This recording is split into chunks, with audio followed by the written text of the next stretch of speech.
Yo. Aubrey Edwards, Tony Schiavone. We bout to party. We bout to party. Unrestricted. Got the house now. We gon' turn it up. Hey everybody, this is AEW Unrestricted, the official podcast of all elite wrestling, and Aubrey Edwards here with a phenomenal round of guests. So first off, I have to introduce my wonderful guest co-host, Will Washington, podcast, just legend. Tony Schiavone, unfortunately, can't be with us tonight. His daughter's graduating high school. Very, very proud of him, very proud of her. So we brought in someone who actually knows how to podcast to help me out today. Thank you so much. Thank you for having me, Aubrey. It's actually been almost a little bit of a dream come true in a sense. I feel like ever since I joined AEW, this has been the spot everybody has kind of placed me already, so I'm excited to actually be here. Well, what a way to start. We've got TK here today to talk about Double or Nothing. It's a great tradition, and we're back where it all began, right here in the MGM Grand. Wild. It's great to be here with you as always, Aubrey, and great to be here for the first time ever with you, Will. Yeah, this is great, and this is such a legendary building to be in, and for it to be a part of AEW's history the way it is, and celebrating the anniversary of Double or Nothing, the event that started AEW. It was absolutely wild walking in for Dynamite, just seeing the building. We'd been here 4 years ago, and so much has happened in AEW's history. And I'm excited to bring Dynamite back to Las Vegas, to have Rampage in Las Vegas, and to just have Double or Nothing in Vegas, the original location of Double or Nothing. The first show we ever did for AEW, Las Vegas, Sunday. We'll be at the T-Mobile Arena, 8 o'clock Eastern, 5 Pacific. You can get a traditional pay-per-view or stream on Bleacher Report and Fight.tv. Speaking of Vegas, speaking of very first Double or Nothing, let's get it out of the way. The World Championship between 4 guys, Sammy Guevara, MJF, Darby Allin, and Jungle Boy, who have all been here since day one, the pillars of AEW. All 4 of these wrestlers appeared in the very first year of AEW, and really all in the first summer of AEW. The 4 pillars, as they're known: the AEW World Champion MJF, Sammy Guevara, Darby Allin, and Jungle Boy wrestling in a 4-way for the AEW World Championship. Should be a great, great match. I'm really excited for this. And all 4 men have been a part of this company from the very beginning, essentially. And it's amazing how far they've all come. It's so great to see. Also, like MJF, we talk about him being a generational talent and seeing how great he is. But the thing that's really excited me about this build is seeing how much all 4 of these men have truly grown. How great they are as wrestlers, how great they are as men, as competitors, and just seeing all of the things they've battled against with each other and with other people across AEW. Yeah, we got a great look at the 4 of them recently in a tag team match that basically set this match up when it was MJF and Sammy Guevara teaming against Darby Allin and Jungle Boy. I thought it was a great tag team match and maybe a great preview of the awesome action to come in the 4-way match this Sunday at Double or Nothing.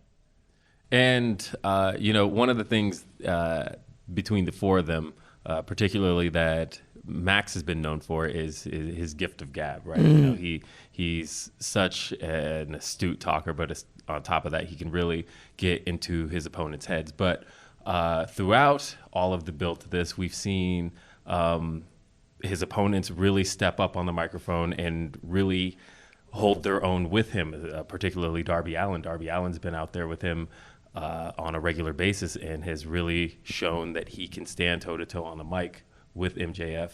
And I feel like taking away that advantage from him really sets up a level playing field as far as the match is concerned this Sunday. Yeah, and I absolutely agree. I think all 4 men have stepped up in a major way. MJF now stepped up as much as anyone in pro wrestling to become the AEW World Champion. And now I think all 3 of his challengers have really followed suit in recent weeks. And like you said, Darby Allin has shown he can talk every bit as much as MJF. And certainly I think the crowd has been behind him. And we've seen the crowd also really come alive for Jungle Boy Jack Perry. And surprisingly, Sammy Guevara, who's gotten some really positive reactions from the crowd. I think everyone expected Jungle Boy and Darby Allin to be wildly popular with the fans almost everywhere we travel. But I think it's been kind of a surprise to see the great reactions that Sammy has gotten on some of the shows. I think it's really great because Looking at the 4 pillars, you see quintessential AEW. There is something for everybody. There's a Darby Allin, there's a Jungle Boy, there's Sammy, there's MJF. If you don't like one, you probably like someone else. And that's what I really love about, and what I look forward to this match is like, they're not just they themselves different men, but they're different wrestlers. And their styles all complement each other in very unique and different ways. Yeah, it should be a great, great match. I'm very excited for that match. Again, for Double or Nothing to go back to such a amazing main event and have 4 people who've been with AEW from essentially the very beginning of the company, all who've leveled up to get to this main event position. I think it's really, really exciting. Well, speaking of exciting things on the card, I think one of the things I can say uniquely about the 3 of us sitting up here is that I had a unique experience last year in that I got to sit in the crowd. Oh, boy. For Anarchy in the Arena. Oh, boy. Which is returning again this year, this time, the Blackpool Combat Clubs, Jon Moxley, Bryan Danielson, Wheeler Yuta, Claudio Castagnoli taking on the reunited Elite. Reunited, and it feels so good. So good. Kenny Omega back with Hangman Adam Page and the Young Bucks, Anarchy in the Arena. It was such an incredible experience last year. Seriously, one of the most fun I've ever had in the building. And knowing that it's taking place again, what are we to expect this time? Well, I think we were going to expect a really wild spectacle. They have a lot to live up to in terms of an amazing debut for Anarchy in the Arena last year. But if anybody can live up to it, I think it's these 8 men. The Young Bucks, Kenny Omega, Hangman Page, Bryan Danielson, Claudio Castagnoli, Wheeler Yuta, and Jon Moxley.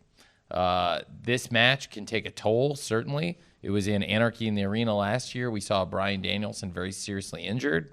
And we saw everything that wasn't nailed down in the T-Mobile Arena get used. Yep.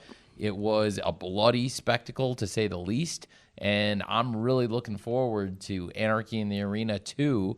And certainly this rivalry between the BCC and the Elite, I do think this is the kind of match that could take that rivalry to the next level. The thing that I'm really looking forward to this match is obviously the first time you do something, Anarchy in Arena, the first time, okay, it's great. And this is the second one. It has something to live up to, but there's so many different things that we can look at here. Like, as you said, we had Bryan Danielson, but also Jon Moxley in Anarchy in the Arena last year. So they're coming into this with a little bit of experience. But you also have the Elite, who has done matches like Stadium Stampede before, matches that cover the entire footprint of an arena together working as a team. So I think this year it's different. Not only do we have this heated rivalry between the BCC and between the Elite, but having just the history and the background of all of these wrestlers working together and tying that all in, we're going to see chaos in T-Mobile. Yeah, it's going to be great. I think it'll be awesome. Will, I can't imagine what it was like sitting in the crowd last year for that match. Let me tell you. So funny story, and I love this story, but I brought my wife to the show, and she did not know what to expect. I didn't know what to expect. I was reffing the match. I didn't know what to expect, to be perfectly honest. And my wife gets Matt Menard's blood splattered on her foot. It was, she's just amazed by this. She's like, oh my God, this is so cool. And she's like, I should probably go wash this off. And so she goes into the restroom, washes her foot off, comes out, opens the door, and there's Jake Hager right outside the bathroom door, and she's just amazed at what is happening here, because everywhere in the arena that you could possibly go, there was some form of action happening. And whether you're watching on TV or whether you've got a ticket to T-Mobile Arena, you're going to get something out of this match. You're going to get a spectacle. Something's going to happen in front of you, and that is just a wild part of her experience. So that is quite an amazing experience. That is very different than my Anarchy in the Arena experience. But I have to say that is very emblematic of what this match is all about. That the fans in the arena are really connected with the match, and that it is very unpredictable, to say the least. And I think it's going to be one of the really, really special highlights of this pay-per-view on Sunday. and of the entire year in pro wrestling. I expect Anarchy in the Arena to be one of the real highlights. Last year, I thought it was as good a match as there was all year in pro wrestling. It's a 5-star. And it was an absolute 5-star classic. And definitely we've got something really special to look forward to this weekend, this Sunday, at Double or Nothing when Anarchy in the Arena returns to T-Mobile Arena. We've got a ton of amazing things coming up in this card. T-Mobile Arena, Las Vegas, Nevada, Sunday, 8 o'clock Eastern, 5 o'clock Pacific. You can watch it live. Definitely watch it live because who knows, you might get somebody's blood on your foot. It's a fun story to go home to. But you can watch it on Bleacher Report, streaming, Fight.tv. You can watch it on traditional pay-per-view. Tune in. It is going to be an absolutely bonkers show. Speaking of bonkers, I want to talk about Jamie Hayter because I think she is like the epitome of this women's division. She has been such an incredible champion. She carries this title with grace. She is representing the AEW originals with pride. And she has this history with Toni Storm. We've seen them battle it out before. And now we're back. But Toni Storm is a little different this time. And I'm not sure I like the Toni Storm I see this time. Well, Toni Storm, one of the real consummate professionals in wrestling. She's a great, great wrestler, but we've seen her attitude has changed a lot this past year since she joined the Outcasts. Ooh. And I think Saraya is somebody who has really helped bring about a major change in the presentation of Toni Storm. I think Toni Storm is one of the best wrestlers in the world, but she surrounded herself with somebody who doesn't have a lot of respect for AEW or our locker room. And Toni Storm, I think, is somebody who really actually embodies everything AEW is all about. Yet she has taken to outside interference, really disrespecting the people she shares the locker room with. And I think Toni Storm has really changed so much since she arrived in AEW. And frankly, Jamie Hayter has changed a lot since she arrived in AEW also. I think Jamie Hayter first came here in 2019. Yes. And the Jamie Hayter we've seen this past year as the world champion is a very different wrestler. Somebody who is more polished, more experienced, I think is in better condition, and somebody who's really brought it all together. And it's been recently that we've seen Jamie Hayter dealing with some major injuries. Mm-hmm. It was Toni Storm and the Outcasts who put Jamie Hayter on the shelf with an injury. And Jamie Hayter is going to go out there as a fighting champion, try to compete this weekend. But we've seen Jamie Hayter is really fighting through major injuries. And I think it shows what kind of a fighting champion she is, that she wants to get out there and wrestle this weekend at the pay-per-view. But certainly it's going to be an uphill battle with somebody of Toni Storm's level of experience. Well, I suppose in Toni Storm's defense, talking about her change in demeanor and attitude, the last time we saw these two face each other, it was for the interim AEW Women's World Championship. Correct. And granted, while it's been retroactively recognized, Toni Storm has a bit of a chip on her shoulder, and that at the time she didn't get to have recognition as AEW Women's World Champion. And I think going into this, she has a lot to prove in wanting to be the AEW Women's World Champion. Absolutely. I think there's really something to that. Toni Storm was dominant as the interim champion, and as interim world champion, we saw Toni Storm took on all comers. And I think Jamie Hayter stepped in and really was one of several top challengers Toni Storm had taken on, but definitely was the toughest opponent of all of Toni's great challengers. I thought they had a great championship match at Full Gear, and now looking back at it, Toni Storm, she's changed. This thing has really come full circle. And now Jamie Hayter, who really was a rule breaker in AEW for a long time, has become very popular with the fans. And Toni Storm is somebody who was really popular with the fans, doesn't seem to really care much what the fans think anymore. And now Toni Storm is in a unique position, I think, because Jamie Hayter is not going into this match at 100%. and we've seen Tony will do whatever it takes to win a match. So I do think Jamie Hayter, her back's against the wall in a major way this Sunday at Double or Nothing. I think absolutely. It's. I really feel that Jamie, because she has that fighting champion spirit, she's so strong and she's so committed to carrying this belt and being the representative for the women's division of AEW. I think it might be enough to fight through the injuries to really hold on to it. But I mean, as you said, Tony's. I think your point with the chip on her shoulder for being the interim champion.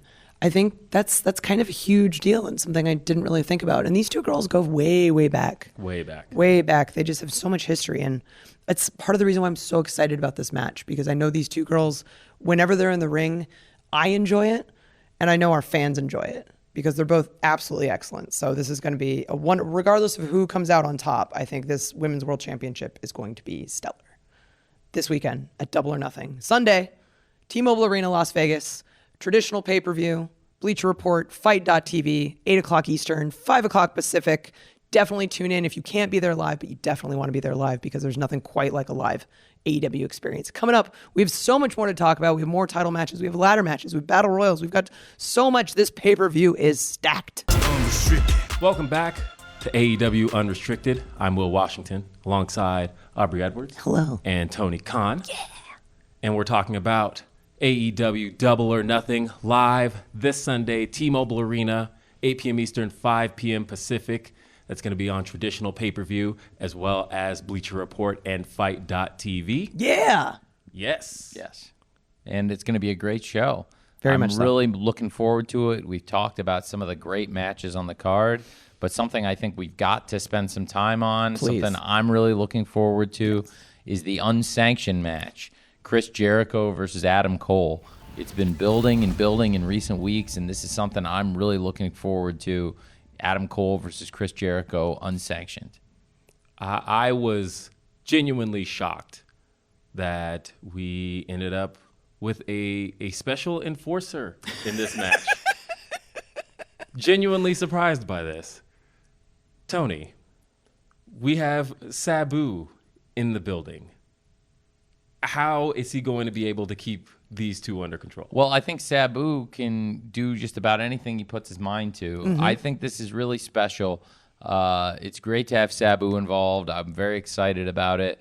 I am one of the few people who was there the only time Chris Jericho and Sabu ever locked up, and it was in Pennsylvania in 1996. I was 13 years old, and I'm very glad that I'll be here again in Las Vegas now, over 25 years later, well over 25 years later, to see Chris Jericho and Sabu face-to-face again on pay-per-view. It's pretty special, and I think Chris Jericho is, talk about a master of reinvention. Oh, my God. And also somebody who is a great historian of pro wrestling, and I think it's very fitting that he would come face-to-face with some of his own wrestling history in Sabu, who certainly is one of the only people you could ever bring to something as wild as this unsanctioned match and this entire situation. And as crazy as the whole thing is, it's like, how can you make this thing any crazier? Well, let's add Sabu into the mix. Well, so this is, of course, Adam Cole's return to pay-per-view. We, of course, saw Adam Cole have his triumphant return to the ring. He got to face Jericho Appreciation Society's Daniel Garcia, and we really saw the issue come to really get started at that point there in Adam Cole's grand return, and it's really been boiling over ever since.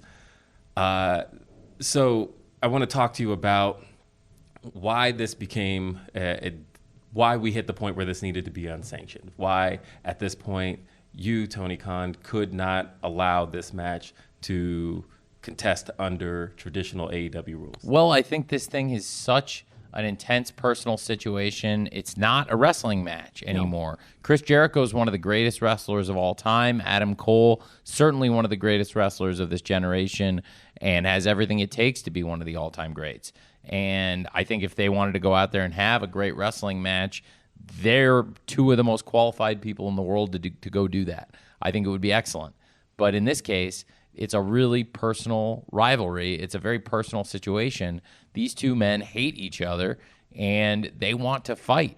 And I think they're going to use all kinds of weapons. I think they're going to want to beat the hell out of each other. And I didn't think that referees, no offense, could contain this situation, nor would I want to ask a referee to try and contain these two men. We appreciate the help. And in this case, this is just going to be a wild situation. It's a real personal, intense rivalry.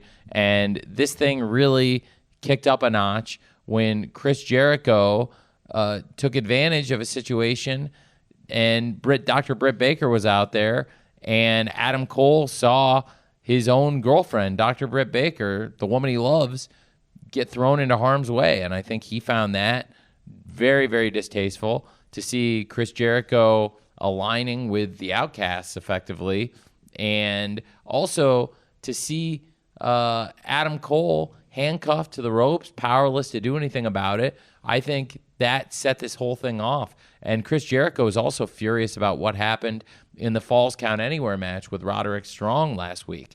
To have Chris Jericho really in a classic match against Roderick Strong. That was a great, great match, the Falls Count Anywhere match on Dynamite. Yeah, how's your arm healed? My arm's actually still all cut up. The grass in Texas is dangerous. Wow. Yeah. Well, you got to be careful what you count in here. Well, when the shoulders are in dirt, you got to jump into dirt. Well, I appreciate you doing that. And That's my job. The referees are getting thrown into harm's way here. We can't sanction this kind of a match. But I will say I'm really excited about it. I think Chris Jericho versus Adam Cole, under any circumstances, would be something to look forward to. But in this case, unsanctioned match, I think it's going to just be such a wild, awesome match. I think that's a key thing, pointing out that Chris Jericho versus Adam Cole, under any circumstance, already, like, that's a pay-per-view match. Both those guys are just excellent. Everything Jericho's done for wrestling, for AEW, who Adam Cole is, who he's going to be in the history of wrestling. And to know that they have that asterisk of this is unsanctioned, it's just giving them free reign. This is going to be absolutely crazy. And unlike, I think, anything else we're going to see on the card this weekend at Double or Nothing. Double or Nothing is this Sunday, Las Vegas, Nevada, T-Mobile Arena on traditional pay-per-view, as well as streaming on Bleacher Report and Fight.tv, 8 o'clock Eastern, 5 Pacific. There's just so much on the card. We've already talked about it. We've barely even touched the surface. I really want to talk about, we were talking about this last match having like an emotional attachment and there being a story behind it and kind of the connection between all of these people. And there's a lot of connection right now with the people involved in our tag titles picture. We have FTR, greatest tag team of all time, our current AEW tag team champions. And as we all know, as we all saw, and we all were privileged to see them go toe-to-toe with the Briscoes 3 times last year before Jay's tragic death.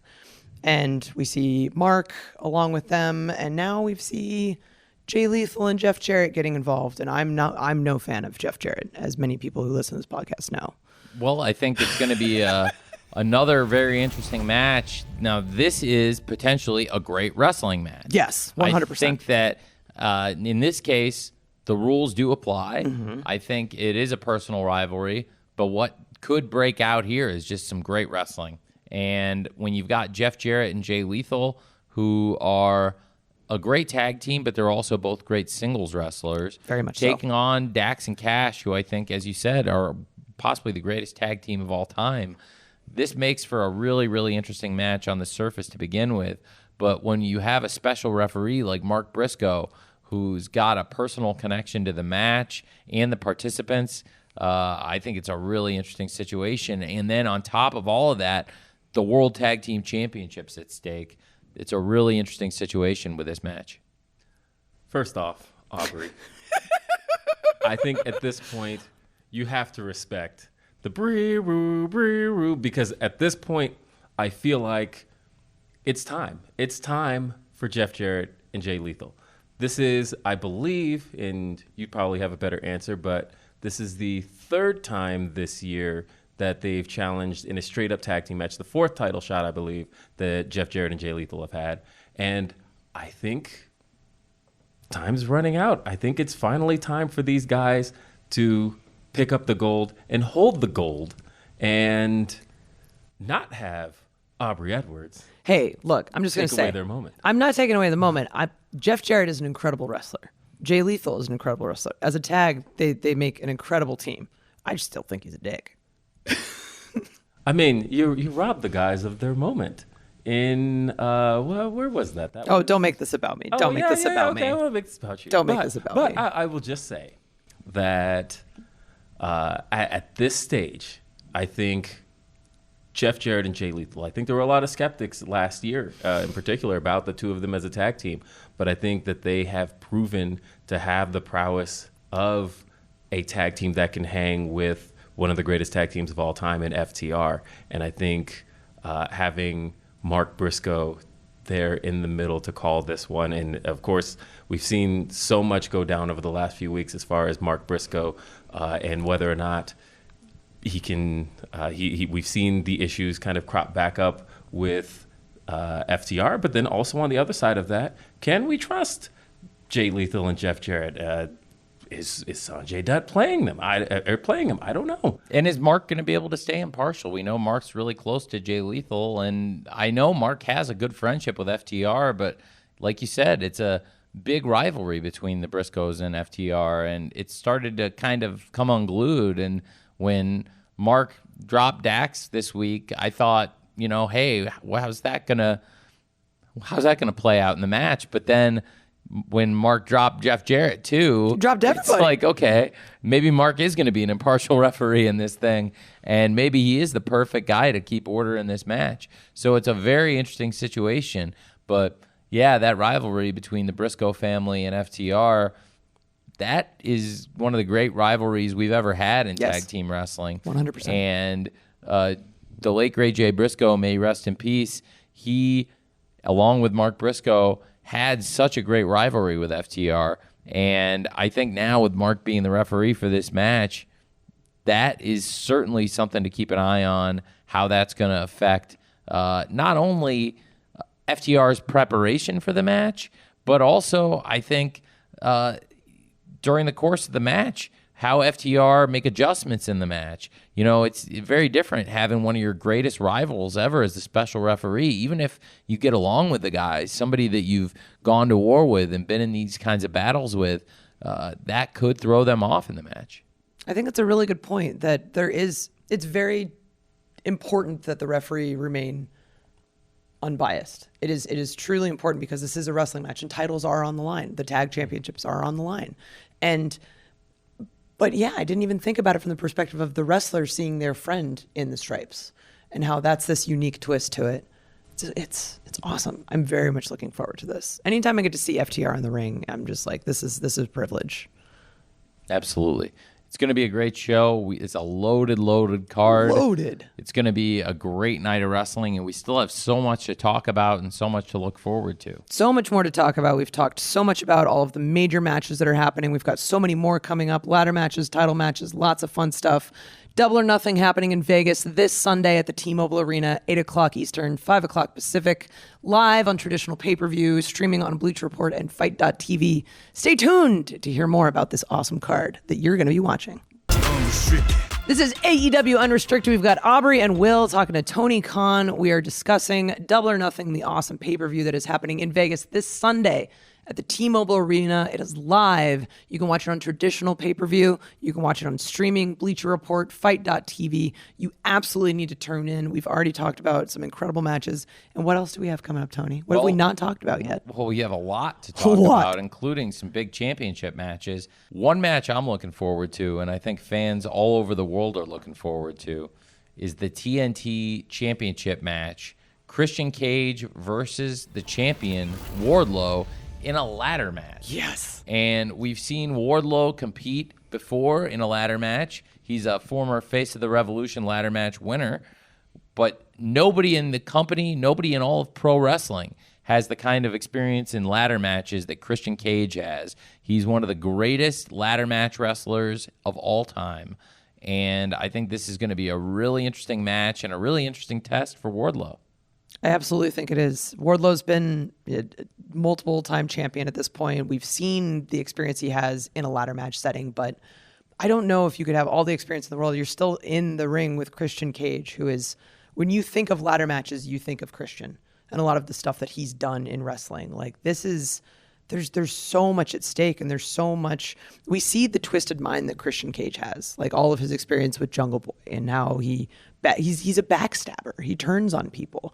It's that mindset he has, and bringing that into a match with hardware. and not just the hardware, but we have one X factor in Luchasaurus. Yes. Absolutely. Luchasaurus and his involvement potentially in the match. But not just that. What about Double A Arn Anderson? Yes. Who also has been a major X factor in this rivalry, and also a major part of Wardlow rekindling his career, Wardlow regaining the TNT championship, and he's been a great mentor to Wardlow. And I think Double A Arn Anderson and Christian, with those two men, I think Christian Cage and Arn Anderson, probably two of the craftiest, most savvy, intelligent people in all of pro wrestling. Yep. And they're going to be playing very different roles out there on Sunday. Christian Cage, a participant in the match, competing, wrestling. And then you've got Double A Arn Anderson out there who's going to be advising Wardlow. Arn Anderson, not necessarily the most experienced wrestler in ladder matches, but Arn Anderson has experience in just about every other kind of wrestling match. Yes. And I think he's going to be very valuable in this match. Hopefully can give good insights to Wardlow, but I don't think anybody's going to be able to have more insights or more experience or more of an inside track on this kind of a match than Christian Cage himself. So we've seen Wardlow succumb to mind games. We've seen him lose the TNT championship with those very mind games that Christian Cage seems to want to play. He seems to be going to that exact playbook. And I'm wondering if at this moment in time, can Wardlow sustain and retain the TNT championship? It's a great question. I wonder if Christian Cage and Luchasaurus are able to get into Wardlow's head, if they're able to take advantage of his, I don't want to say inexperience, because most wrestlers don't have Wardlow's level of experience in ladder matches, but certainly compared to Christian Cage, nobody's got more experience in these kinds of matches. So if they're able to take advantage of Christian's experience and maybe if Arn Anderson isn't able to keep Wardlow focused on the match, there is great potential for Christian, I think, to leave as the new TNT champion. It's fascinating because we see a lot of successful wrestlers. Like, you sort of have to believe in everything you're saying. Like, I'm the best in the world. I am, going to be champion. And Christian came out and said he was going to win gold. And he believes that, which means in his heart, he is coming in on Sunday at T-Mobile Arena and he is walking away champion. And that itself, you could have all the preparation in the world. You could have all the experience in ladder matches. But I think that alone is a huge defining factor. So in Christian's mind, I think he's already won this title. Yeah, I totally agree. I think he uses the technique of positive visualization. In Christian's mind, he has seen himself as the champion. And to be fair, with Christian Cage, anything is possible. Very, very true. Well, going from one of our great networks to another one of our great networks, we have the TBS champion, Jade Cargill, 59-0. Oh. And Jade now, she's chasing that 60th win, the elusive 60-0 record, and really excited because Jade is going to be stepping back into the ring with one of the toughest challengers she's ever faced, Taya Valkyrie, one-on-one versus Jade Cargill for the TBS championship. And this time, anything goes when it comes to Road to Valhalla. That finishing move is legal, and that was possibly the only thing that kept Jade retaining the championship last time. So it'll be interesting without the move being banned.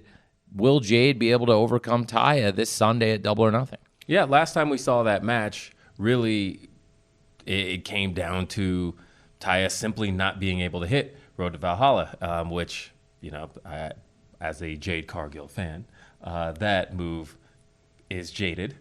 But recognizing that in that moment, knowing how much I respect Jade and how much she's accomplished here, in that moment, that was almost the one in that loss column for her.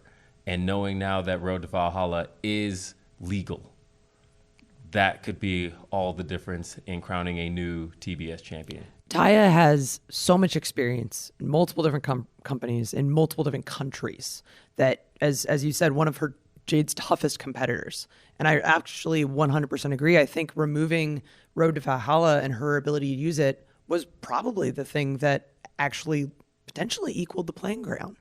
And now coming into Sunday, are we going to see 16-0 or are we going to see 59-1?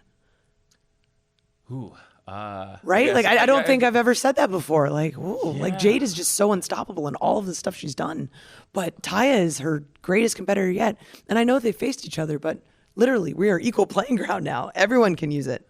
Well, and we saw her take it last week on Rampage. Yes. And we saw Jade really for the first time laid out and looking like somebody who could lose the TBS championship. It doesn't even sound right to talk about the TBS championship in anybody else's hands. It's over 500 days at this point. Over 500 days. She just had the milestone last week. And just thinking about that championship in somebody else's hands and realizing that it could very well be Taya Valkyrie after she hit Road to Valhalla last week on Rampage. This could be it. It's very exciting. And this Sunday on pay-per-view, a lot of exciting championship situations and scenarios, and certainly the idea that Jade Cargill's undefeated run could be coming to an end, and the idea of potentially a new TBS champion, it all is very, very interesting and exciting. And speaking of big championship matches, one huge championship match is the 21-man Blackjack Battle Royal for the International Championship. This Sunday at Double or Nothing, the international champion, Orange Cassidy, putting the title up against 20 challengers in one match. And there are some huge, huge names in this match. Big names. We've seen now that, of course, Ricky Starks has put his name in.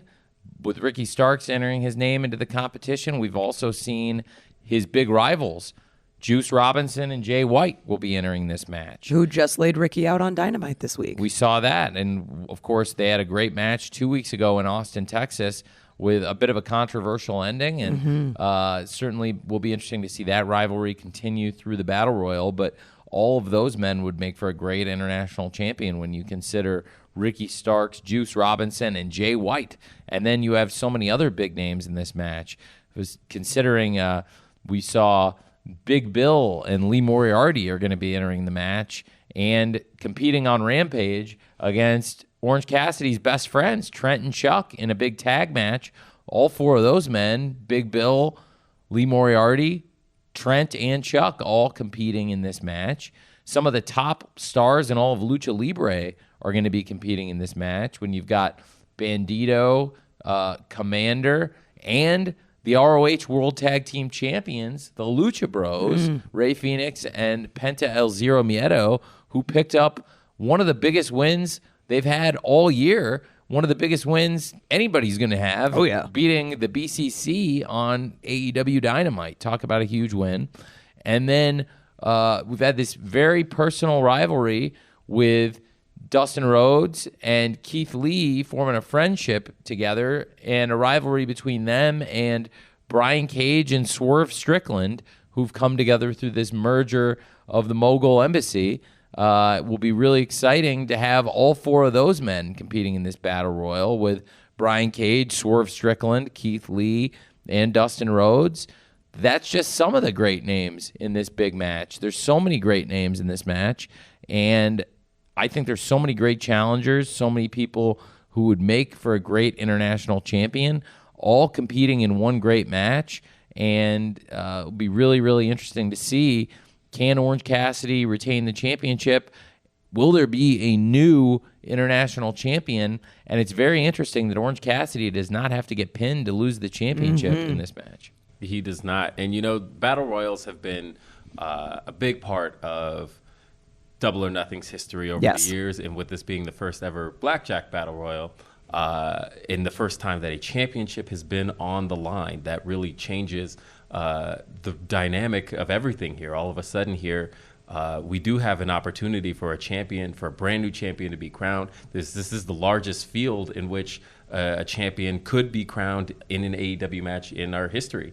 And I think that that just gives such a fascinating aspect to this match. And thinking about all of those names you named, any one of them could be international champion tomorrow. And I think Orange Cassidy, having been on such the run that he's been on, with just these incredible defenses. He just had a great one against Kyle Fletcher last week, and it really feels to me like Orange Cassidy, as great of a champion as he's been, a lot of it feels like the candle's burning at both ends, and with a match like this feels like pouring gasoline on it. How does he, in this scenario, walk away champion? It feels like the odds are incredibly stacked against him. Absolutely. I think so. The odds are stacked against the champion, and frankly, the field in this match, like you said, any of these men would make for a great champion. The field is stacked. We named some of the great people in the match, and there's some more great names, including the Butcher and the Blade, Kip Sabian, some people who've been great challengers, and any of them would make for a great champion in AEW. And certainly, when you look at some of the big names we already talked about, like Swerve Strickland and Brian Cage, Keith Lee, Dustin Rhodes, some of the top stars in all of Lucha Libre, like Commander, Bandito, and the ROH World Tag Team Champions, Rey Fenix, Penta El Zero Miedo, Big Bill, Lee Moriarty, two people who've been on fire in AEW recently. And then you have Trent and Chuck, Orange Cassidy's best friends. So many interesting things to keep an eye on, and I also really think that Juice Robinson and Jay White and Ricky Starks, all of them would make a great champion, and certainly all of them have a very, very hated rivalry between each other, and I think there'll be a lot of interesting stories and a lot of big names to keep an eye on in this match. I love battle royals because there's so many different threads to follow. There's that one, we're all fighting for the international title, but as you said, there's so much history with all of these wrestlers, either together or outside, and it's just all coming together at once in this big, gigantic 21-person Blackjack Battle Royal at Double or Nothing this Sunday, and I'm so excited. And I know Orange Cassidy's going to try. He's going to try, as he does traditionally. Yeah. Well, he's definitely going to try on Sunday in the Battle Royal. And I hope all of you can try to be there on pay-per-view, be there live in person at the T-Mobile Arena in Las Vegas if it's possible. But we'd love for you to join us. The show is available on cable, satellite. You can stream on Bleacher Report or internationally on Fight.tv.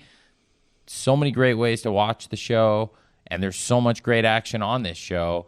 I think it's going to be one of the greatest events in wrestling this year, and I really hope you can all catch it. It's a very special, meaningful one for us in AEW because we're back where it all began 4 years ago, and we're taping the show here literally where it all began 4 years ago, right here at the MGM Grand. And, of course, we're going down to the T-Mobile Arena this Sunday on pay-per-view, Double or Nothing, and we hope you can all join us. I somehow, every time we do one of these recordings, I always say to myself, how can this be the best pay-per-view yet? We just somehow, I don't know how you do it, Tony, and I see you do it every quarter. You just pull out this amazing, amazing card. And as someone who works here, obviously I'm very excited. I enjoy it. But as a wrestling fan, this might be our best one yet. It's really exciting. You did it again, Tony. I hope so. I hope so. It feels like it could be, and I'm very excited for the matches. I know this card is stacked. I think it's going to be a great night of pro wrestling. Please join us this Sunday on pay-per-view for AEW Double or Nothing. Yes, Sunday.